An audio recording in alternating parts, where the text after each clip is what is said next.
গঙ্গারামকে পাত্র পেলে জানতে চাও সে কেমন ছেলে?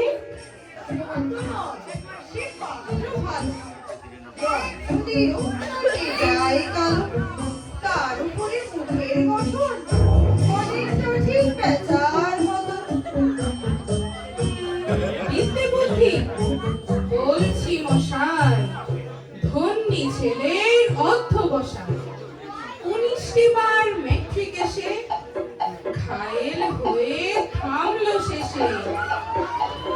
বিষয়াশয় ঘুরিয়ে যায়, কষ্টে সৃষ্টে দিন চলে যায়। মানুষ তো নয় ভাই বলতা, একটা পাগল একটা গোয়া। আরেকদিন সে তৈরি ছেলে জাল করে নোট গেছেন জেলে। কনিষ্ঠটি তবলা বাজায়, যাত্রা দলে 5 টাকা পায়।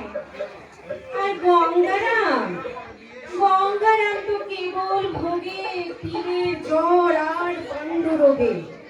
কিন্তু তারা উচ্চ ঘর, কংসরাজের বংশধর। শ্যামলাহিড়ি বনগ্রামে কি যেন হয় গঙ্গারামে। যারা হোক এবার পাত্র পেলে